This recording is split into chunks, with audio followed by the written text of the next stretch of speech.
Amis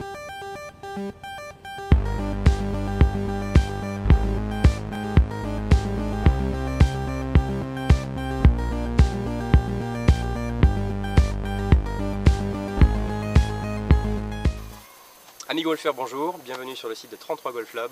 Aujourd'hui nous allons parler de wedging. Alors le wedging, qu'est-ce que c'est? On va schématiser. On va dire que le wedging, c'est un ensemble de coups qui vont se situer dans un rayon approximativement de 100 mètres du trou et qui vont donc nécessiter, c'est ça qui est capital à comprendre pour le wedging, on va beaucoup en parler aujourd'hui, qui vont nécessiter du golfeur et de ses clubs une grande polyvalence, une grande versatilité. Le wedge, les wedges sont un ensemble de clubs qui, à l'inverse, à la différence des autres clubs qui constituent le matériel, vont demander des coups différents, notamment en fonction du terrain. Alors ici, nous sommes au 10e trou, par exemple, de Camerac, du golf de Camerac. Nous sommes sur ce green. Nous avons ici, effectivement, une grande possibilité de coups, que ce soit, ici, je ne sais pas si vous pouvez le voir, un avant-green qui est déjà sec. Nous sommes à la fin du mois de mai, donc une partie très dure, un sol très dur qui vont demander des coups spécifiques. Mais aussi également on peut se retrouver dans ce bunker avec du sable plus classique, du sable blanc, donc mou, des avant-greens avec une herbe beaucoup plus rase.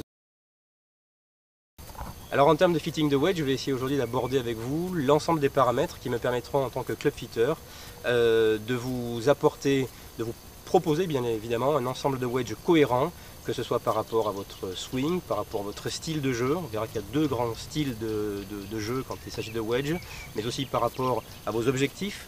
Et enfin, un point clé très important, le type de parcours sur lequel vous serez amené à jouer le plus fréquemment. La première chose à analyser lorsqu'on fait un fitting de wedge, c'est le type et le nombre de wedges qui pourront s'intégrer à votre série de fer. Comme vous le savez sans doute, pour simplifier, il y a trois types de wedge en termes de terminologie. Il y a bien sûr le sand wedge classique, qui fut inventé par Gene Sarazen dans les années 30. Et comme son nom l'indique, le sand wedge était un club qui était destiné à sortir du sable. Et puis ils sont venus se rajouter, au fur de l'évolution du matériel, deux autres types de wedge, celui qu'on appelle le gap wedge et le lob wedge. Alors le gap wedge, il porte bien son nom. Gap en anglais, ça signifie un fossé, un écart. Et cet écart, effectivement, est venu du fait de l'évolution des clubs. J'entends par là le fait qu'autrefois, le pitching wedge était un club qui avait une ouverture d'environ 50, 51, voire parfois 52 degrés. Aujourd'hui, sur les séries de clubs, on va trouver des pitching wedge qui vont avoir un loft de 45, 46, voire 47 degrés. L'écart, c'est donc considérablement étendu entre le pitching wedge et le sand wedge, à peu près une dizaine de degrés de loft d'écart. C'est la raison pour laquelle les fabricants sont venus incorporer le gap wedge. Le troisième type de wedge, c'est donc le lob wedge. Lob en anglais, faire un lob, je pense que le terme n'est même pas traduisible en français, donc des balles très hautes qui vont permettre de s'arrêter rapidement sur un green, d'avoir beaucoup de backspin. Ce lob wedge, on le trouve de plus en plus dans les sacs des golfeurs. C'est des wedges qui vont avoir un loft compris entre 57 degrés jusqu'à 64-65 degrés. C'est un club à considérer notamment lorsque vous jouez sur des parcours très rapides ou des parcours avec des greens très vallonnés, très pentus, sur lesquels il faudra arrêter très vite la balle. Le point de départ du fitting de wedge sera donc un point essentiel. C'est la mesure du loft de votre pitching wedge, puisqu'en fonction du loft de votre pitching wedge, c'est derrière que je pourrais être amené à vous proposer un ensemble de wedges cohérents, gap, sand et lob wedge. Deuxième paramètre clé à prendre en considération lors d'un fitting wedge, c'est l'analyse du bounce. Le bounce en français, on va le traduire par le rebond. C'est le rebond, l'angle formé par la semelle du wedge en liaison avec le sol, comme vous pouvez le constater ici, ou plus facilement sur l'illustration qui apparaît sur votre écran. Pour conclure, on peut dire que le gap wedge et le lob wedge auront le même bounce que votre pitching wedge, en gros 7 à 8 degrés, alors que votre sand wedge nécessitera un bounce plus élevé de 12 voire 15 degrés. C'est logique, le sand wedge est un club qui demande plus de rebond, notamment lorsque vous êtes dans le sable, confronté à un bunker. Alors, ce choix de bounce est vraiment primordial, et lors d'un fitting de wedge, on va l'analyser ensemble sous deux aspects, votre type de swing et le type de parcours sur lequel vous jouez le plus fréquemment. Pour le type de swing, il y a pour schématiser deux grandes catégories de swing, de swing de wedge, celui qu'on va appeler le digger et celui qu'on va appeler le sweeper. Le digger, j'en suis c'est un joueur qui aura tendance à avoir un swing plutôt vertical, qui prendra pas mal de divo, et les coups ratés seront notamment principalement des grattes. Pour le type de joueur digger, il faudra donc plus de bounce pour éviter que le club s'enfonce trop dans le sol. Et le sweeper, à l'opposé, est un joueur qui aura un swing beaucoup plus horizontal, qui prendra très peu de divot, voire pas du tout de divot, et qui aura, dans ses mauvais coups, tendance à faire des tops. Dans la même logique, pour le sweeper, il faudra moins de bounce sur votre wedge. Si vous jouez souvent sur des parcours très secs ou très durs, comme c'est le cas ici souvent l'été dans le sud-ouest ou dans le sud-est, ou si vous avez la chance de pouvoir faire un parcours un jour en Floride ou au Texas, il vous faudra probablement moins de bounce pour mieux contrôler la balle. A l'inverse, si votre parcours est souvent humide, voire boueux, comme c'est le cas ici à Camerac l'hiver, c'est de l'argile, et l'argile a tendance à devenir très boueuse l'hiver, il vous faudra beaucoup plus de bounce, encore une fois, pour éviter que votre club s'enfonce trop dans la terre. Et si donc on pousse le raisonnement jusqu'au bout, et bien sûr dans la mesure où votre budget peut vous le permettre, il peut être très intéressant d'avoir plusieurs sets de wedge dans votre sac.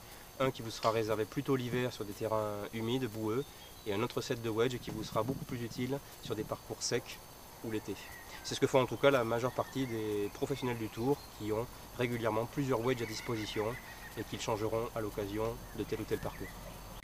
En termes de club making, lorsqu'on parle de bounce, pour conclure, il faut savoir qu'il y a bien sûr évidemment l'angle de la semelle qui comporte ce bounce, mais il y a aussi trois autres aspects à prendre en considération, en tout cas sur lesquels nous pourrons travailler à 33 Golf Lab.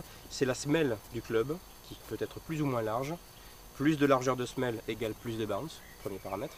La cambrure de la semelle qui pourra être par définition plus ou moins justement cambrée, qui s'exprime en rayon, en radius, pour reprendre un terme anglais. Et enfin le green ou les greens, ce sont les différents reliefs que l'on va trouver, encore une fois, je m'approche, sur la semelle du club et qui permettront là aussi d'affiner le bounce. Il peut être très intéressant d'avoir plusieurs types de greens, de reliefs notamment, pour permettre au club d'être plus ouvert sur le sol pour certains coups spécifiques.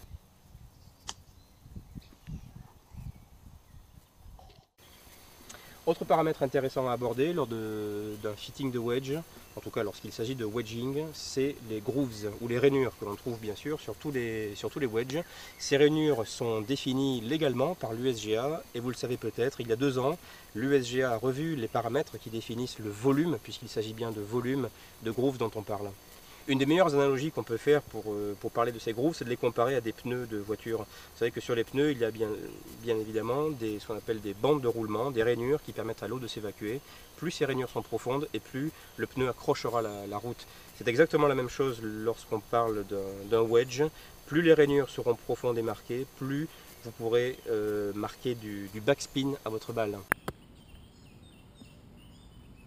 Alors il y a 2 types de grooves, comme vous pouvez les voir s'afficher sur votre écran. Les grooves dites en U ou carré, square, qui donnent plus de backspin à la balle parce qu'elles ont un plus grand volume justement de groove. Et les rainures en V qui sont désormais légales, en tout cas pour les pros, pour les professionnels du circuit, qui sont en forme de V, qui s'affichent aussi à l'écran et qui auront moins de volume et donc moins de backspin. Si je tenais à vous parler des grooves dans cette thématique, c'est surtout pour vous rappeler que plus que tout autre club, les wedges demandent un entretien très méticuleux, très régulier. Pensez à les nettoyer avec une brosse et de l'eau, c'est amplement suffisant. En revanche, si vous voulez vraiment repartir avec un set de wedges avec des grooves très affinés qui vous permettront d'accrocher les greens beaucoup plus facilement, nous disposons chez 33 Golf Lab des outils nécessaires pour nettoyer et pour redonner vie, je pourrais dire, à vos grooves, que ce soit des grooves en U ou des grooves en V. Alors la dernière étape, et non des moindres, à incorporer au fitting de wedge, c'est le type de shaft que nous devrons assembler ensemble sur vos différents wedges. Alors il faut savoir que depuis 2 ou 3 ans, on voit apparaître des fabricants de shafts qui non pas qui se spécialisent, mais en tout cas qui ont sorti des shafts vraiment adaptés au wedge. Ce sont des shafts a priori avec des sections de type, c'est-à-dire vraiment le bout du shaft plus renforcé pour avoir plus de contrôle de balle. Ici on ne cherche pas la distance, on cherche vraiment la précision et le contrôle. Ce sont des shafts qui peuvent être en acier ou en graphite et qui auront souvent aussi ce qu'on appelle un point de flexion plus haut, afin là aussi d'éviter à ce que la tête du wedge, qui est une des têtes les plus lourdes de votre ensemble de club, que votre tête dépasse le shaft à l'impact et d'éviter que vous ayez des trajectoires en forme de ballon, c'est des trajectoires vraiment beaucoup trop hautes.